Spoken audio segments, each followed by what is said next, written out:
program Tribunnews on Focus kembali menjumpai Anda hari ini bersama dengan saya Nila Irda. Saya sudah langsung tersambung dengan pengamat militer dan pertahanan keamanan, ada Dr. Kony Rahakundini Bakri yang saya biasa sapa Bu Kony, kita sapa juga terlebih dahulu di sambungan Zoom. Bu Kony, selamat datang, selamat bergabung. Apa kabar Bu Kony? Kabar baik, terima kasih banyak. Sehat-sehat. Ya, saya juga terima kasih sekali Bu Kony menyempatkan waktunya untuk kemudian bisa berbincang bersama saya. Sudah pasti ini di tengah kesibukan yang luar biasa. Baik Bu, kita hari ini akan fokus membahas terkait bagaimana konflik Israel dan juga Hamas. Ini masih konflik Israel dan juga Hamas yang sejak Sabtu kemarin Hamas melakukan serangan ke Israel, kemudian sampai saat ini masih terus berjalan. Saya ingin sekali diberikan paparan mungkin untuk lebih jelasnya Bu Kony terkait apa yang sebenarnya terjadi di balik ini semua begitu.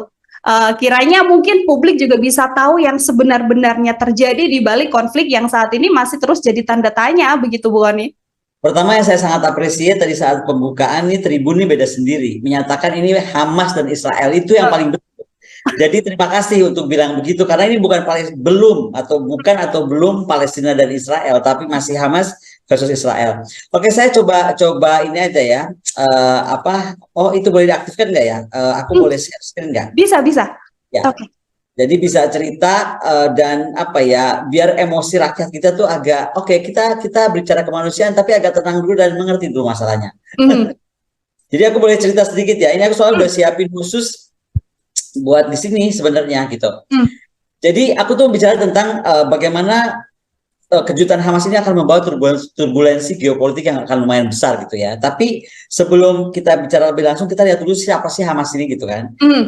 Nah, serangan Sabtu kemarin itu betul-betul membuat namanya tiba-tiba melambung gitu kan. Kita mesti tahu dia adalah perlawanan Islam yang udah di Gaza tuh sejak tahun 2007 gitu kan, atau baru di Gaza aktif tuh sejak 2007, dan dia tuh bukan satu-satunya faksi besar di Palestina. Kita harus tahu bahwa selain Hamas gitu kan, ada namanya Fatah gitu. Dan Hamas ini memang secara politik menariknya dia tuh menguasai jalur Gaza yang sekarang sedang ramai itu, yang luasnya sekitar 360 km dan orangnya sejumlah 2,3. Di lain sisi itu ada yang namanya Fatah. Siapa Fatah gitu? Ingat Yasser Arafat kan? Nah, Yasser Arafat itu adalah pendiri Fatah yang kemudian dia aktif sekali melakukan serangan intensif terhadap ke Israel di era tahun 80-an, ya kan? Kemudian bagaimana dia tuh berbasis di Suriah dan bagaimana ada perang di tahun 63 dia mengembangkan struktur organisasi juga, dan Desember 64 dia melakukan operasi militer lumayan mengejutkan karena dia berhasil meledakkan instalasi pompa air Israel. Nah, waktu itu dia 68 ya, Fatah itu berpusat di Yordania. Nah, karena dia berpusat di Yordania itu diserang, ada desa namanya Karameh, ya kan? Dan itu warga Israel juga itu tewas. Akhir-akhir 60-an dia tuh jadi organisasi yang hebat sekali karena dia menjadi organisasi terbesar dan besar, kemudian dia betul-betul mengambil efektivitas PLO lah gitu. Jadi saya benar-benar bilang ya, ini baru bicara tentang Palestina itu ada dua fraksi besar. Walaupun ada fraksi-fraksi lain, ada Jihad Islam, ada lain.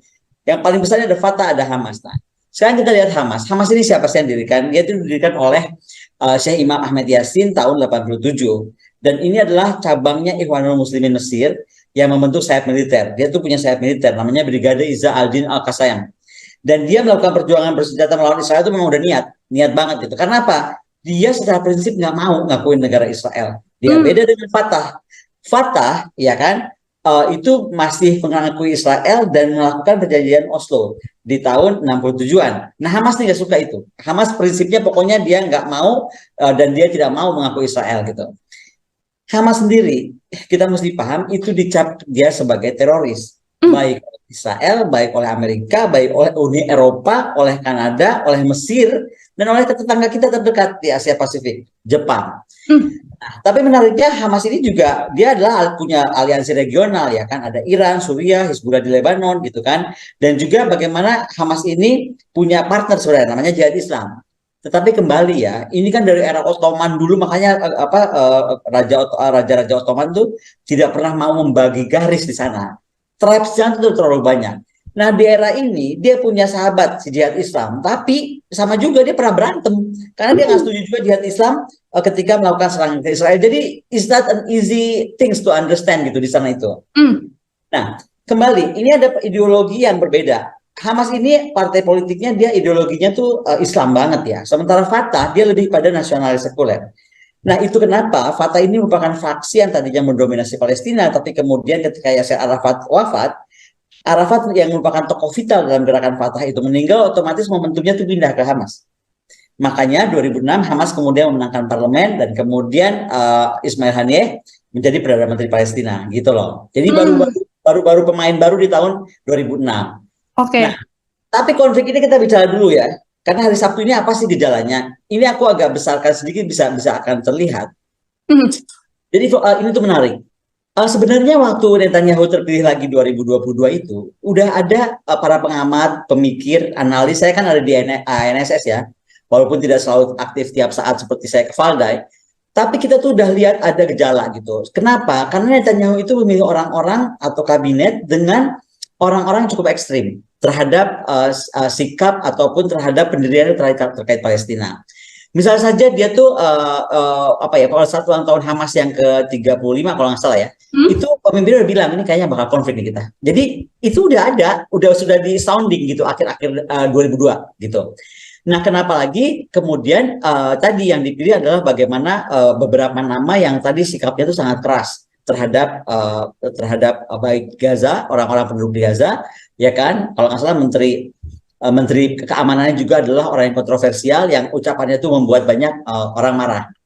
Nah, jadi bagaimana dengan pertempuran aktif ini kemudian kita tuh sebenarnya sekarang nggak bisa tahu pasti apa. Tapi tadi saya cerita dulu latar belakang. Jadi memang kabinet Netanyahu 2022 itu ya udah membuat banyak kejutan gitu loh. Banyak membuat orang tidak nyaman. Nah, tapi buat saya, apapun yang terjadi kemarin itu harusnya membuat kita bertanya ya, Israel kenapa tiba-tiba kedodoran? Dan roketnya ini bukan main-main loh, roket itu bisa menembus tembok, tembok ini kemudian bolong, dan para layang, semua motor-motor, kemudian juga alat-alat lain untuk menyerang komunitas Israel, dan itu lumayan ya 20 komunitas.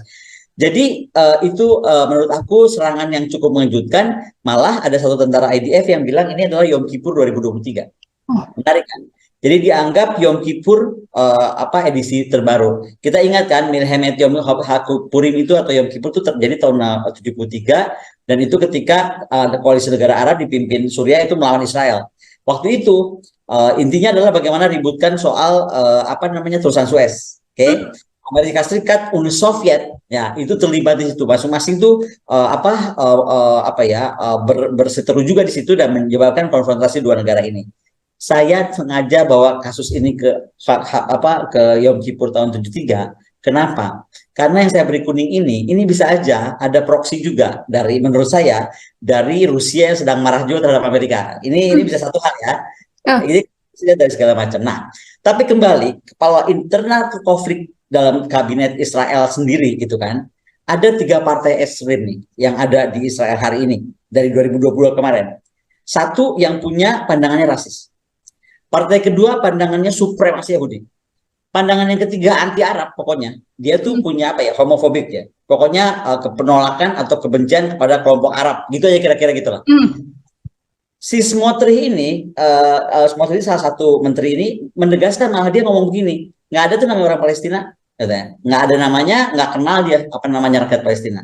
Nah kata-kata kayak gini nih yang bikin akhirnya kabinet ini bergejolak gitu. Jadi kita mesti ngerti dulu ada apa di Israelnya ya. Nah, kemudian kita melihat dari apa sekarang? Kenapa teknologi Israel seolah-olah kalah gitu kan? Karena Israel ini kan sebenarnya kan sistem pertahanan udaranya keren banget, ya kan? Iron Dome-nya, David Sling-nya, Aerosystem-nya, kemudian perbatasan itu dilengkapi dengan aerostat yang nggak main-main, observasinya, deteksi sistemnya, AI-nya, robot tak berawak, semua tuh oke banget di perbatasan. Oke? Tapi kenapa sebagian sistem tersebut tiba-tiba nggak berfungsi? Bisa ditembus gitu, ya kan? Di tingkat taktis, menurut saya Hamas itu berhasil membuka sistem pemantauan pada tahap awal. Padahal ini kan yang paling penting. Garis terdepan perbatasan itu adalah paling penting.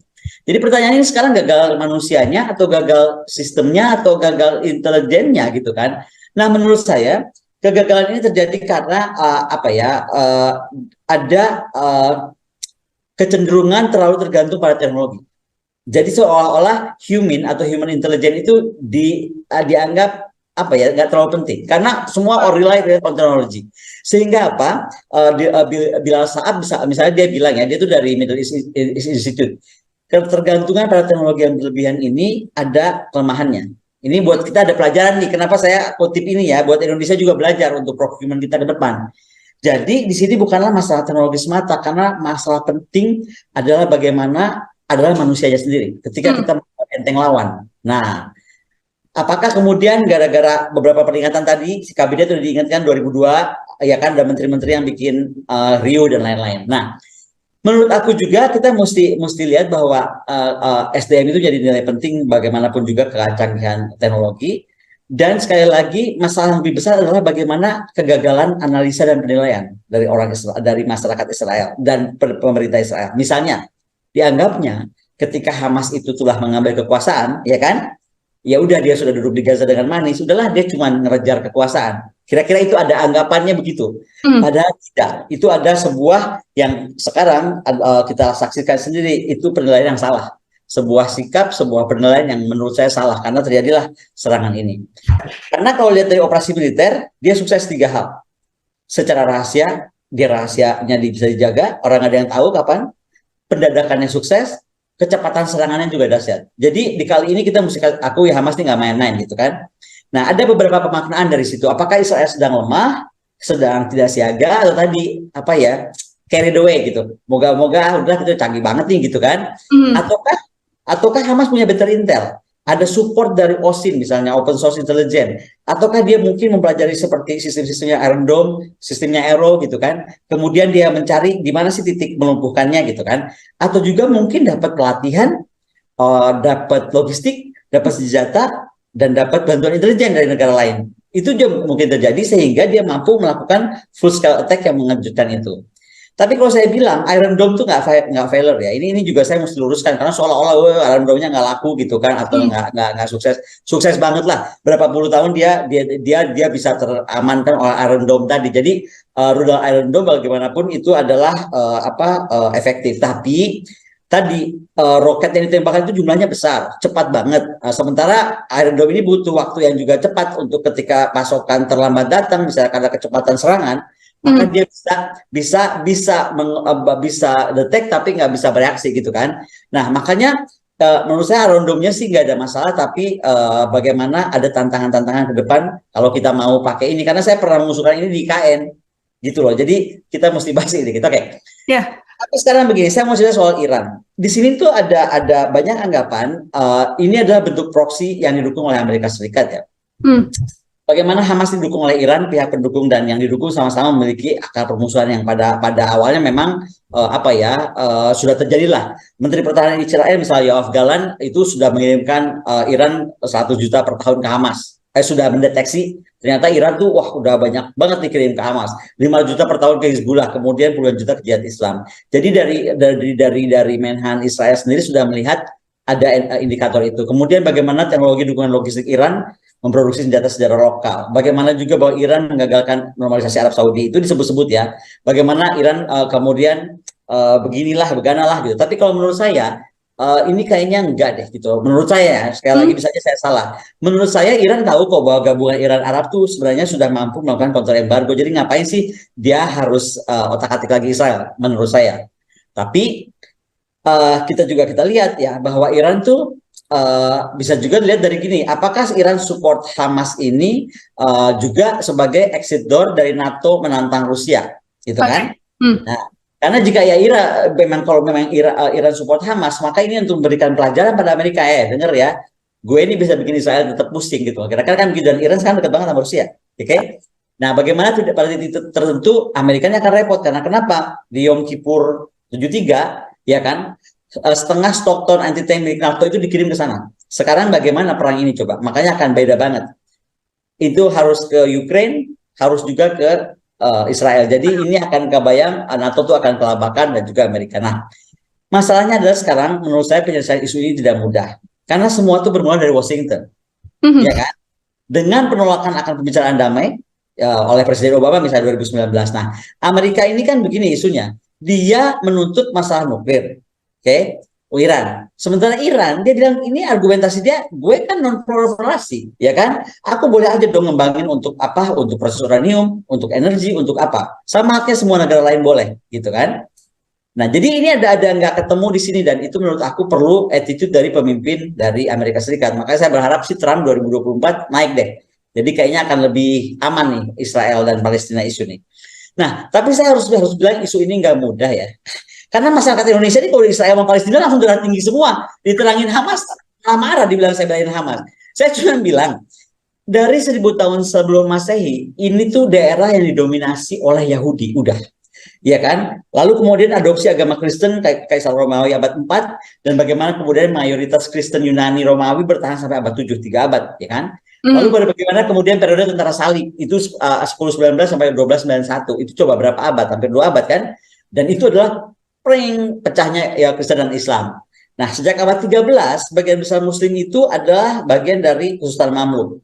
Tapi sebagai 1516 ya kan, itu merupakan bagian dari Ottoman. Ini yang tadi saya ingatkan, Sultan-Sultan Ottoman, Sultan Ottoman itu nggak pernah mau membagi di sana karena masalah tribes yang sangat kusut, gitu kan? Jadi nggak ada tuh di garis tarik sama Ottoman, nggak pernah.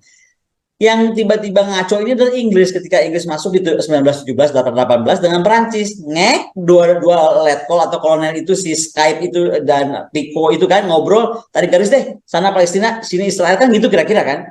Nah, disitulah masalahnya. Makanya menurut saya kalau ngeributin Palestina sama Israel jangan dulu ributin agama, jauh banget. Kalau agama mah ributin dulu nih siapa sumbernya. Menurut aku ya 1917, 1918 suruh tuh si Prancis sama Inggris duduk kalau Indonesia mau jadi juru damai. Jadi jangan ngomong sama Israel, jangan ngomong sama Palestina, jangan ngomong sama Hamas, jangan ngomong sama Netanyahu. Kalau aku nih ngomong sama Prancis ini nggak akan pernah selesai because you are the one who make the line gitu loh, iya kan? Nah, lagi juga ada masalah si nasionalis Arab ini merasa apapun yang bekas Ottoman berarti gue gitu. Itu juga ada isu itu tuh di abad-abad 1917 itu. Nah, kita juga lihat ya, kita mesti lihat kan, ini kan nggak beda jauh juga kita percaya kitab suci. Oke, mereka juga berhak percaya kitab suci dia gitu loh. Nah, dari faktor kitab suci, dia tuh dari Talmud, yaitu kitab para nabi itu sudah dinyatakan dengan tegas bahwa Yerusalem merupakan milik Israel sejak lebih 3000 tahun. Ini tertulis di Talmud nih. Jadi kalau kita bicara archive, this is their archive gitu. Nah, Yerusalem itu adalah pusat pemerintahan Israel di bawah kepemimpinan Daud. Dan jadi tertulis dalam kitab Raja-Raja itu ada ayatnya ya, saya nggak usah bacain.